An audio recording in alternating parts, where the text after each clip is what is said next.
ఈరోజు ప్రపంచవ్యాప్తంగా గౌడీయ మఠాల్లో, ఇస్కాన్ మందిరాల్లో పుష్పాంజలి వ్యాస పూజ మహోత్సవం. వ్యాస పూజ అంటే వ్యాసదేవుడి యొక్క ప్రతినిధి. సమయానికి ఎవరో ఒకళ్ళు ఉంటూ ఉంటారు. ప్రభుపాద, ఆయన ముందు భక్తి సిద్ధాంత సరస్వతి మహారాజ్, ఆయన ముందు గౌరీ కిషోర్ దాస్ బాబాజీ మహారాజ్, ఆయన ముందు భక్తి వినోద్ ఠాకూర్. దీన్ని శిక్షా సంప్రదాయం అంటారు, లేదా భక్తి సంప్రదాయం. కేవలం దీక్ష కాకుండా ఎవరి వల్ల మనకి భక్తిలో ప్రేరణ కలుగుతుందో, అంటే మనకి భక్తి వల్లే ఎవరి నుంచి ప్రేరణ కలుగుతుందో మనం వాళ్ళ దగ్గర నుంచి నేర్చుకుంటూ ఉంటాం. ఈరోజు ఒక మహాన్ ఆచార్యులు సచ్చిదానంద భక్తి వినోద్ ఠాకూర్ మన గురు పరంపరలో ప్రధానమైనటువంటి చైతన్య మహాప్రభువుల వారి భవిష్యవాణి. 500 సంవత్సరాల క్రితం ఈ సనాతన ధర్మం దాదాపు లేనప్పుడు, ఇప్పుడు కూడా జనాలు హిందుత్వాన్ని మర్చిపోతున్నారు, హిందువులు సనాతన ధర్మాన్ని మర్చిపోతున్నారు. పేరుకే హిందువులు, కానీ అందరూ కూడా మాంసాహారం తినడం కానీ వాళ్ళ ఇంట్రెస్టులు ఆధ్యాత్మిక జీవితంలో లేకపోవడం. మానవ జన్మ దొరికింది ఈ దుఃఖాలు అమితంగా ఉండేటువంటి, తప్పనిసరిగా ఉండేటువంటి ఈ సంసారం నుంచి ఎలా మనం ఆలోచనల్ని, కోరికల్ని ఎలా తప్పించుకోవాలా.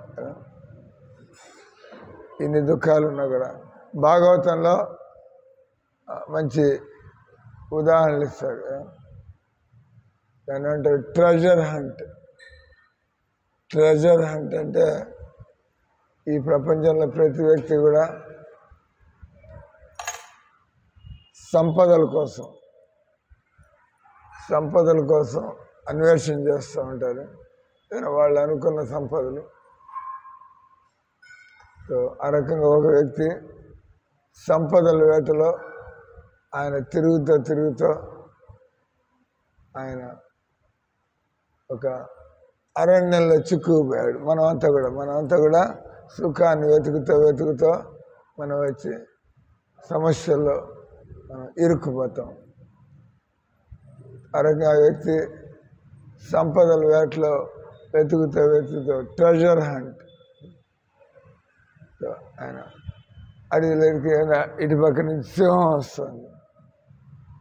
ఆయన ఇటు పోతుంటే ఎదుర్కొన్న సింహం వస్తుంది. భయపడిపోయాడు అటు ఇటు ఆయన పరిగెత్తడానికి, సింహాన్ని తప్పించుకోవడానికి ఆయన పరిగెత్తి ఎదుర్కొన్న ఒక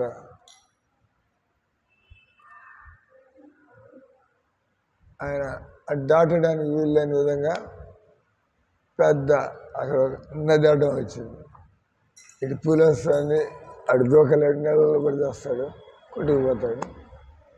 వెనకాల పులి వేటాడుతుంది. ఇంకా ఆయన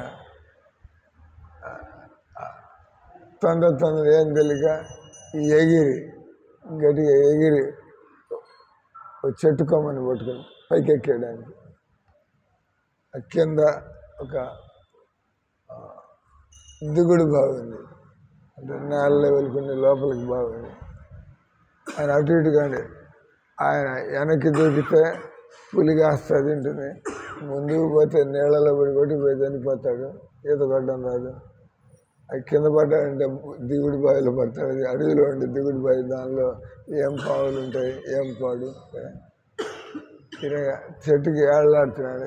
ఎంతసేపు అని మనం చెట్టు అది పైన తేనెటీగల తుట్ట అది డిస్టర్బ్ అయింది అక్కడ. తేనెటీగల తుట్ట ఉంది అక్కడ, ఆయన డిస్టర్బ్ అయ్యి ఆయనంతా కూడా ఆయన కుట్టడం ప్రారంభించాయి. ఈయన పట్టుకున్న కొమ్మ అదంత బలమైన కొమ్మ కాదు, అది కాస్త ఎరగడం ప్రారంభం. అది అది ఇరిగే పరిస్థితి వచ్చింది. ఈ సంసారం అంటే తేనెటీగల తుట్ట అది ఒక ఇరిగి దానిలో బొట్టుగా తేనె కారుతుంది. అది పొరపాటున ఆయన మూతి మీద పడింది. అన్ని ప్రమాదాలు తేనెటీగలు గుర్తున్నాయి. కింద ఆ పాములు ఉండేటువంటి దిగుడు బావి అటు అది ఇటుది ఇంకా చావుకు తప్పని పరిస్థితి. అయినా కూడా ఆయన నోట్లో 2 బొట్లు తినబడేప్పుడు ఆహా అది ఎంతసేపు ఉంటుంది. తాతల వారి సైకత అడవిలో ఉండే ఎడారిలో ఉండేవాడికి నోటి మీద 2 బొట్లు నీళ్లు పోస్తే దాహం ఏం దొరుకుతుంది. ఆ ఎడారి ఎండల్లో నెత్తి మీద ఆ ఎండ చరచర కాళ్ళ కింద బొబ్బలు పడేట్టుగా వేడి ఇసగ దానిలో దాహం వెతికి అలసిపోయి మనకి 2 బొట్లు నీళ్ళు తాగితే ఏమవుతుంది, ప్రాణం పోయే పరిస్థితి.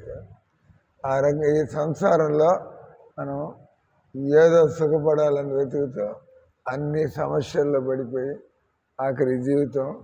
ఎందుకంటే శ్రీ గురు చరణ కమల భజమన్. ఎవరికైతే నిజంగా ఈ సంసారం అంటే ఎలా బయటపడాలి, విసుగొచ్చింది, ఏం చేయాలి, ఏమవుతుందో తెలుసుకోవాలంటే మనం భజన చేయాలి. గురువు మనకి భజన నేర్పిస్తాడు. తనుమన జీవన గురు పద అర్పణ సదాశ్రీ హరినామ రటన. ఇప్పుడు కూడా మనం ఈ మనసు ఇన్ని దెబ్బలు తగిలినా కూడా మనసు మళ్ళీ బయట ప్రపంచంలోకి పోతాడు. ఇక ఎప్పుడైనా దెబ్బలు తగిలే కింద పడి దెబ్బలు తగలడం తగిలా లేదా? తగలేదు. ఇప్పుడు దెబ్బలు తగల నీకు. అదే ఎవరుండదు ఏదో నొప్పి జీవితంలో అవి బల్ల గుద్దుకొని కాలు దారి కింద పడి ఏదో ఒకటి జరుగుతుంటాయి కదా జీవితంలో. అది ఆ నొప్పి కొద్ది సమయం, ఎక్కువ సమయం, కొద్ది రోజులు, మొత్తానికి శరీరం అన్న తర్వాత నొప్పి కలుగుతూ ఉంటుంది. కామన్ సెన్స్ నాకు నొప్పి రాస్తారే నన్ను చెప్పగలరా వెంటనే ఆయన ఒక గుద్దుతాడు. నేను ఏమయ్యా ఇప్పుడు ఎట్లా ఉందని చెప్పి, నువ్వు నాకు నొప్పి రాదు అని అంటే ఆయన వెనక పక్కనే ఉన్నాడు. ప్రారంభమవుతుంది. అంటే శరీరం అన్న తర్వాత నీ చేతి నువ్వు గట్టిగా గుద్దుకున్నా కూడా నొప్పి వస్తుంది అనే కదా. నువ్వు కూడా ఈ శరీరం అనేది మనకి నానా రకాలుగా ఇబ్బంది పెడుతూ ఉంటుంది. అయినా కూడా మనం ఈ శరీరాన్ని పట్టుకుని ఏళ్ళాడుతూ ఉంటాం. ఈ శరీరంలో ఉండి బతకడంలో తప్పేం లేదు, కానీ ఈ శరీరాన్ని పట్టుకుని ఎందుకు ఏళ్ళాడాలి? బతకడం అంటే తప్పదు, సాగు వచ్చేదాకా. చేతగాని వాళ్ళలాగా పిరికి వాళ్ళలాగా చనిపోవడంలో గొప్పతనం ఏం లేదు. ఆ చావు ఎట్లాగో వస్తుంది, చావు అనేది ఎట్లాగో వస్తుంది. మన చావుని కోరుకోకర్లేదు, మన అకాలంగా చావడానికి ప్రయత్నం చేయక్కర్లేదు. ఎట్లాగో దట్ ఈజ్ ఆల్రెడీ దేర్. మీరు అంత తొందరపడక్కర్లే, దాని టైంకి అది వచ్చి లేపుకుపోతుంది, తీసుకుపోతుంది. అంటే చావు అనేది ఎట్లాగో ఉంది, కానీ మనం ఎలా బతకాలా ఈ పనికి మాలినటువంటి ఈ సంసారంలో మనం చేసే అర్థం లేని పనులకి జీవితాన్ని ఎలా అర్థవంతంగా చేసుకోవాలా, అది మనకి భగవద్గీతని వివరించేటువంటి గురువు జీవితంలో దొరికినప్పుడు మన ప్రశ్నలన్నిటికీ సమాధానాలు దొరుకుతాయి. అప్పుడు మనిషి ఇంకా అసలు ప్రయాణం గానుగ ఎద్దులు ఉంటాయి. గానుగ ఎద్దులు పాతకాలంలో గానుగను తీసేవాళ్ళు. పాతకాలంలో. ఇప్పుడు కూడా తీస్తుంటారు గానుగ నూనె అని చెప్పి, చెక్క నూనె. గానుగ రోజంతా తిరుగుతుంది. వాళ్ళు మీరు రోజంతా ఎడ్ల బండిపోతే ఇక్కడి నుంచి గూడూరు పోతారు, గూడూరు నుంచి నాయుడుపేట పోతారు. కానీ గానుగెద్దు కూడా ఎన్నో గంటలు తిరుగుతూ ఉంటుంది. కానీ అది ఎంత తిరిగినా కూడా సాయంత్రం వచ్చేప్పటికి అది అక్కడే నురుగు కక్కుంటే అక్కడే కనబడుతూ ఉంటుంది. గానుగెద్దు ఎందుకంటే దాన్ని కట్టి వేశాడు ఆ మధ్య, అది అట్ట దాని చుట్టూ దానికి తిరుగుతూ ఉంటుంది, ఎక్కడికి పోయేదన్నా. ఆ రకంగా మన ఈ ప్రపంచంలో మన మనస్సు ఈ సంసారంలో బందీ అయి ఉన్నది. అందుకే దీని అన్నారు బద్ధ జీవితం. బద్ధ జీవితం అంటే కండిషన్డ్ లైఫ్. మనల్ని ఎవరు జైల్లో పెట్టలేదు, మనల్ని ఎవరు తాళ్ళు వేసి కట్టేయలేదు, చైన్లు వేసి కట్టేయలేదు. కానీ మనం అంతటా మనం ఈ సంసారంలో ఇంటి కుక్కలాగా మనకి సంఖ్యలు పడినట్టుగా ఒకే ప్లేస్లో ఉంటాం.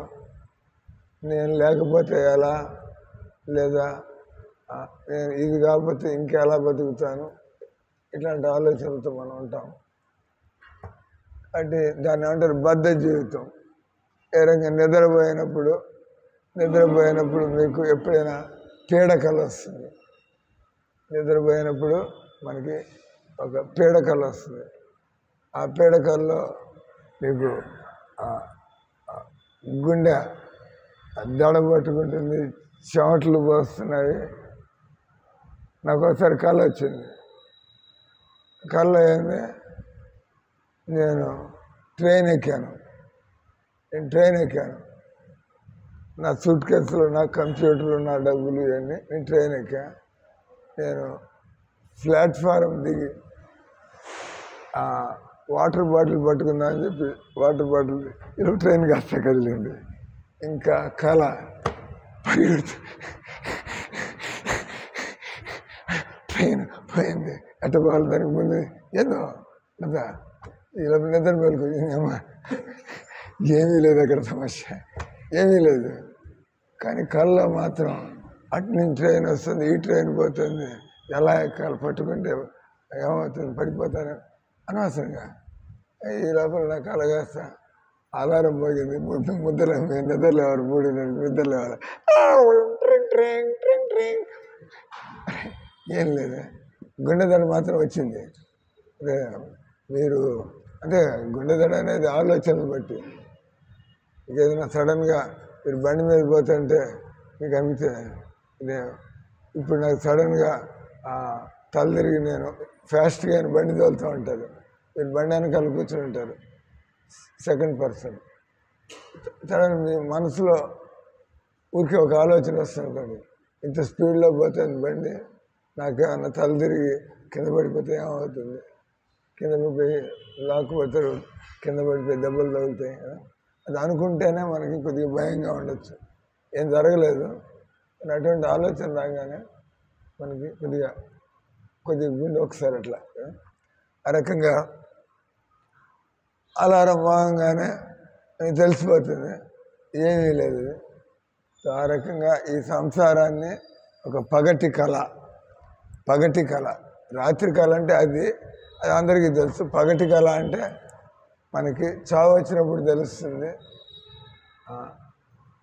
ఎవరు నాకు భార్య, ఎవరు నాకు పిల్లలు, ఎవరు నాకు తల్లిదండ్రులు, ఏది నా ఆస్తి అని. అంటే చనిపోయేప్పుడు మనం ఇవన్నీ ముందరే తయారుగా లేకపోతే మనకని ఎలా, నా భార్యకి ఎలా, నా పిల్లలకి ఎలా, మా తల్లిదండ్రులకి ఎలా చావు వచ్చినప్పుడు ఈ విధంగా ముడిపడిపోయినటువంటి ఆలోచన. మనం ఎప్పుడు భగవద్గీత చదవలేదు, మనం ఎప్పుడు భజన చేయలేదు.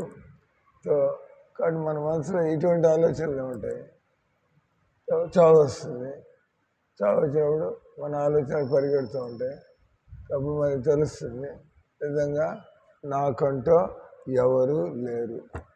కాబట్టి ఇక్కడ బాధ్యతలు వదిలి పారిపోమని కాదు, ఇవన్నీ చూసుకుంటే మనస్సుని మనంతట మనం ఎందుకు బంధాల్లో పెట్టుకోవాలి, మనస్సుని మనంతట మనం ఎందుకు సంఖ్యలలో పడేసుకోవాలి, అవసరం లేదు. ఇంట్లో ఉండద్దు అంటలేదు, ఇంట్లో ఉండండి. కానీ మీరు వాస్తవాన్ని ఒప్పుకోవాలి కదా, నేను ఒకరోజు చనిపోతాను, మరి అప్పుడు నేను అన్నీ వదిలిపెట్టాలా? ఆ రోజు ఈ రోజే కావచ్చు, ఆ చనిపోయే ఆ రోజు ఈ రోజే కావచ్చు. అప్పుడు వచ్చినప్పుడు నేను రెడీగా ఉన్నాను. ఎవరు రెడీగా ఉంటారు? సాధన చేసేటువంటి వాళ్ళు. సాధన కాబట్టి ఇక్కడ ఆశ్రమంలో ఉంటున్నావా, ఇంట్లో ఉంటున్నావా, ఉద్యోగం చేస్తున్నావా, ఉద్యోగం వదిలేసి నువ్వు ఆశ్రమానికి వెళ్ళిపోయావా? ప్రశ్న అది కాదు. నువ్వు భజన చేస్తున్నావా లేదా? ఎంతోమంది ఇల్లు వాకులు వదిలిపెట్టి కాషాయ గుడ్లు వేసుకుని అడుక్కు తింటూ ఉంటారు. చూడ్డానికి వాడు ఇల్లు వాకులు వదిలిపెట్టాడు, కానీ ఆయన మనసు భజన మీద ఏం లేదు. భజన మీద ఏం లేదు, అలవాట్లు ఏం మారలేదు. సిగ్గు లేకుండా ఎక్కడ కూర్చుని చెరువు దగ్గర ఎక్కడ కూర్చుని బీడీలు తాగుతూ ఉంటాడు, చీట్లు పెక్కలాడుతూ ఉంటాడు. ఎందుకంటే బుద్ధి అక్కడికి పోతుంది.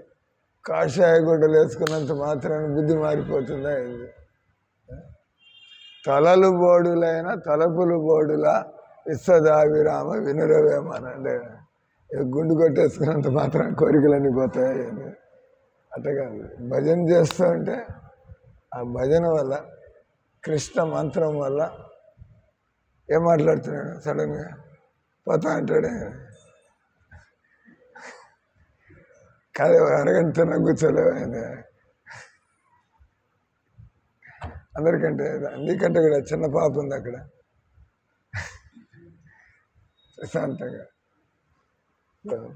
అంటే ఇక్కడ జీవితంలో ఎవరు సమస్య ఏంటి, దానికి నిదానం, దానికి వైద్యం ఏమిటి, రోగం ఏమిటి, దానికి నిదానం ఏమిటి, మన సమస్య ఏంటి, దానికి పరిష్కారం ఏంటి, సమాధానం ఏంటి, అది తెలుసుకున్నట్టయితే అటు విషయం గురువుని కలుసుకొని మనం విని మన సందేహాలన్నీ అడిగి మనం తయారవడం. గురువు గారు మనకేమి అసాధ్యమైనటువంటి లేదా మనకి వీలు కానటువంటి లేదా వ్యవహారికం కానటువంటి అదేదో చెబితే నేను ఇప్పుడు నేను ఇల్లు వచ్చావా నువ్వు చూస్తాను, అదెట్లా సాధ్యమవుతుంది నాకు? మీ ఇంట్లో ఉండి భజన ప్రారంభించండి ప్రభుజీ మీరు, అది మనం చేసుకోవచ్చు. ఎందుకంటే సడన్గా ఇల్లు చేసి అమ్మా నన్ను ఒప్పుకుంటారా? మీకు పెళ్ళి అయిపోతే అది వదిలి వెళ్ళిపోవడం అదేమన్నా న్యాయమా? అది అంటే అంటే గురువు అనేవాడు మనకి ఆయన మన జీవితంలో భజనని పరిచయం చేస్తాడు. ఎవరి భజన చేయడం వల్ల మన సంసారపు ఆలోచనలకి మనం బ్రేక్ అయ్యొచ్చు. మన సంసార ఆలోచనలు మనకి అంటే చీమల పుట్టలాగా, చీమల పుట్టలో ఎన్ని చీమలు ఉన్నాయి లెక్క పెట్టగలవా? చీమల పుట్టలో ఎన్ని చీమలు ఉన్నాయి లెక్క పెట్టగలవా అని ఎవరికి తెలుసు? వస్తూ ఉంటాయి పుట్టలు. ఆ రకంగా మన కోరికలు, మన మనస్సు అనేటువంటి పుట్టలో ఈ లెక్కలేనన్ని కోరికలు వస్తూ ఉంటాయి. ప్రతిదీ కోరికే మనకి. ఇక్కడ కూర్చోవాలి, అక్కడ కూర్చోవాలి, ఈ చొక్కా వేసుకోవాలా, ఆ చొక్కా వేసుకోవాలా, తిలకం పెట్టుకోవాలా లేదా, మనం ఇటు చూడాలా అటు చూడాలా, ప్రతిదీ క్షణక్షణం మనకి చాయిస్. అంతేగా క్షణక్షణం మీరు ఏం డెసిషన్ తీసుకోవాలా? ఇప్పుడు మీరు చూసి మాట్లాడితే తలకాయ ఊపాలా లేదా? తలకాయ ఊపపోతే నేను వింటలేదు అనుకుంటాను, తలకాయ ఊపితే నేను జవాబు ఇవ్వాల్సి వస్తుంది. ఎవ్రీ మూమెంట్ కదా, మనం చెయ్యి కదిపినా, కాలు కదిపినా, నోరు మెదిపినా మనం ఇప్పుడు ఏం చేయాలా? కాబట్టి ఇక్కడ జీవితంలో ఒక సమస్య కాదు, ఇక్కడ అన్ని సమస్యలే.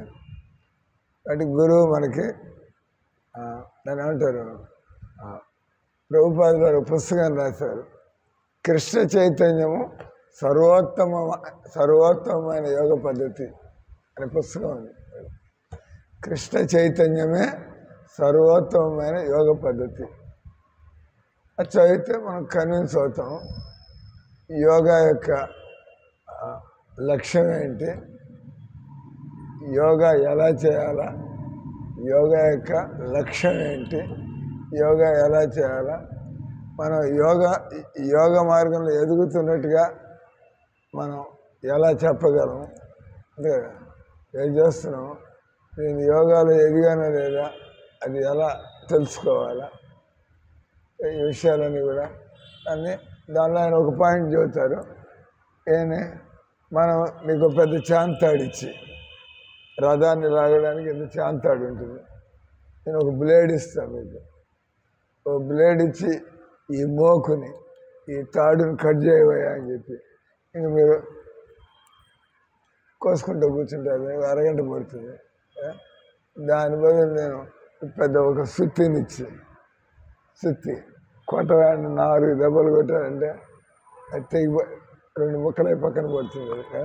మీరు బ్లేడ్తో కోసుకుంటూ ఉంటే ఎంత టైం పడుతుంది. ఆ రకంగా కృష్ణ మంత్రం అనేటువంటిది, కృష్ణ నామం అనేటువంటిది, ఆ నామం అనేది ఒక ధ్వని, కృష్ణ రామ హరి అది ఒక ధ్వని. అది ఆ ధ్వని అంటూ ఉంటే మనకు ఉండేటువంటి ఈ దైహిక భావనలు, నేను శరీరం అనేటువంటిది మనకుండే రోగం. మామూలు మనం ఈ రోగాన్ని గుర్తించాం. మీకు ఏం రోగం అయిందంటే డాక్టర్ గారు నాకు షుగర్ పేషెంట్ అన్నాడు, లేదా నాకు బీపీ అన్నాడు, లేదా యాసిడిటీ, ఇవన్నీ చెప్తాయి. అది కాదు అసలు రోగం వచ్చి మనకుండేది. నేను ఈ శరీరం అనేటువంటి రోగంతో మనం బాధపడుతున్నాం. అది మరి దీన్ని కట్ చేయగలిగితే, నేను శరీరం కాదు కాబట్టి నా మనస్సుని నేను శరీరం అనుకునే ఆలోచన నుంచి తప్పించగలిగితే మీరు మోక్షాన్ని పొందినట్టు, ముక్తిని పొందినట్టు. కానీ ఏదో ఒకటి మనం దేవుడి గురించి ఆలోచించకపోతే మనం సంసారం గురించి, ఎందుకంటే మనసు ఖాళీగా ఉండదు. నేను సంసారానికి చెందుతానా, నేను కృష్ణుడికి చెందుతానా, నేను సంసారపు సేవల్లో పడి నేను విరహంతో వియోగంతో, అంటే ఒకళ్ళని ప్రేమిస్తుండే వాళ్ళు తెచ్చారు, ఇప్పుడు ఇంకోటి ప్రేమించాలా, వాళ్ళు తెచ్చారు ఇంకోటి ప్రేమించాలా. జీవితంలో ఈ సంబంధాలన్నీ మారిపోతూ ఉంటాయి. దట్ ఈజ్ ఈ సంసారం యొక్క లక్షణం. ఏ సంబంధాలు ఇక్కడ అవి శాశ్వతం కావు. ఇక్కడ ఉండే సంబంధాలన్నీ ఖచ్చితంగా పోవాల్సిందే. 10 ఏళ్ళు ఉంటాయా, 20 ఏళ్ళు ఉంటాయా, కానీ నువ్వు చెప్పేయచ్చు ఈ సంబంధం ఉండేది కాదు, పోతుంది. కాబట్టి మనం భగవంతుడిలాగా స్వతంత్రులం కాము. భగవంతుడు ఆయన తనలో భగవంతుడిని ఏమంటారు, ఆత్మారాముడు. భగవంతుడు సుఖం కోసం బయటంతా ఎక్కడ ఎత్తుక్కోకర్లే ఆయన, అందుకే ఆయన భగవంతుడు అన్నాడు. ఈశ్వర పరమ కృష్ణ సచ్చిదానంద విగ్రహ ఆదిర్ గోవింద సర్వకారణ కారణం. కృష్ణుడి పైన ఇంకేమీ లేదు అక్కడ. ఆయన అన్ని కారణాలకి కారణుడు, అంతిమ కారణం. ఇటబోతో మీ నాన్న ఎవరయ్యా, శ్రీధరు. ఆయన నాన్న ఎవడయ్యా, ఎవరయ్యా మీ తాత, వేదవ్యాసం, విశ్వేశ్వర వాళ్ళ తాతగారు ప్రసాద్ వాళ్ళ తాతగారు.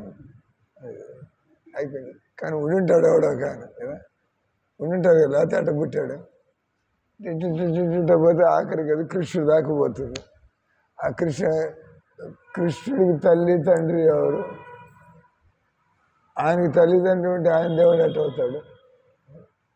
మరి యశోద, నందమహారాజు, దేవకి, వసుదేవులు వాళ్ళు ఎవరు. కృష్ణుడు అనగానే కృష్ణుడి తల్లిదండ్రులు దేవకి నందన్, యశోద నందన్ అంటే ఫలానా వాళ్ళ కొడుకు అని చెప్పి. భగవంతుడు అన్ని విధంగా ఎవరికి 2 తండ్రులు ఉంటారా ఏంది. భగవంతుడికి ఎంతమంది అయినా తండ్రులు ఉండొచ్చు. ఎందుకంటే ఆయన మన యొక్క ప్రేమను అంగీకరించి ఆయన మన తండ్రిగా స్వీకరించవచ్చు, మనల్ని ప్రేమికుడిగా స్వీకరించవచ్చు, మన మిత్రుడిగా స్వీకరించవచ్చు. భగవంతుడికి ఎంతమంది మిత్రులు ఉండొచ్చు, లెక్కేం లేదు. ఎంతమంది భగవంతుడి మిత్రులు కావాలంటే వాళ్ళంతా భగవంతుడికి మిత్రులు కావచ్చు. ఎంతమంది భగవంతుడికి ప్రియులు కావాలంటే వాళ్ళు కావచ్చు భగవంతుడు. ఎవరైతే భగవంతుని చాలామంది లడ్డు గోపాలని ఇంట్లో పెట్టుకుని వాళ్ళంతా కూడా ఎంతో ప్రేమగా అంటే వాళ్ళంతా కూడా వాత్సల్య భావంతో అంటే చాలామంది ఇళ్లలో రాధాకృష్ణులు కాకుండా చాలామంది లడ్డు గోపాలను తెచ్చుకుంటారు. లడ్డు గోపాలను తెచ్చుకుని రోజు ఆయనకి అభిషేకాలు చేస్తూ ఆయనకి చందనం రాస్తూ నైవేద్యాలు పెడుతూ ప్రేమలో పడిపోతారు. వాళ్ళు ఆ కృష్ణుని ఒళ్ళో పెట్టుకుని రోజు ఇవన్నీ చేయకుండా వాళ్ళు ఉండలేరు. ఆ పరిస్థితి వస్తుంది. అది ఎందుకంటే భగవంతుడు మనకి సంబంధం ఆల్రెడీ ఉంది, కానీ దాన్ని ఎలా మనం పునరుద్ధరించుకోవాలో మనకి తెలియదు. కాబట్టి మనం ఏ కుక్కను తెచ్చుకుని పిల్లలో పెట్టుకుని వాటిని ఒళ్ళో పెట్టుకుని నీకుందా కుక్కలను పెంచుకునే అలవాటు? కుక్కలంటే ఇష్టమేనా నీకు? కుక్కలంటే పప్పీస్ ఇష్టమేనా నీకు? చిలకలు, కుందేళ్ళు ఏం కావాలి నీకు? ఏమవుతుంది? కృష్ణుడు కావాలన్నా ఏమవుతుంటే కృష్ణుడు కావాలి నాకు.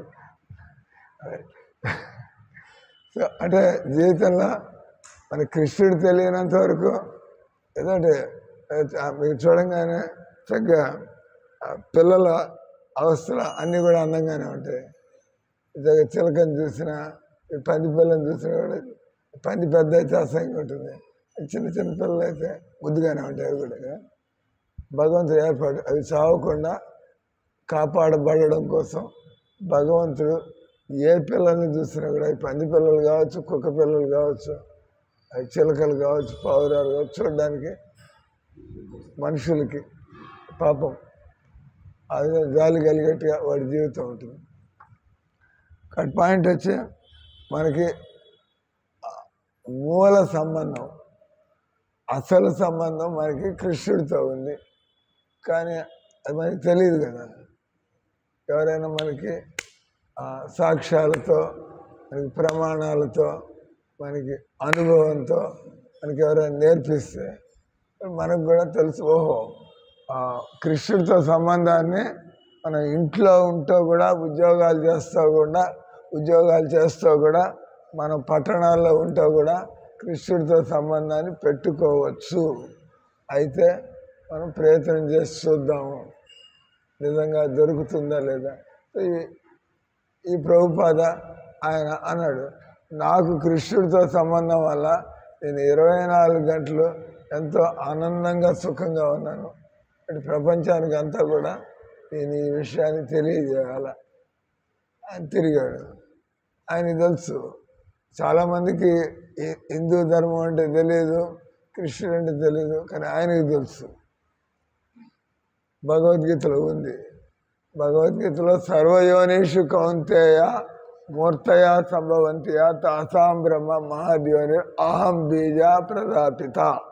కృష్ణుడు భగవద్గీతలో నేను అన్ని జీవులకి, భగవంతుడు మానవులకే తండ్రి కాదు, భగవంతుడు చెట్లకి,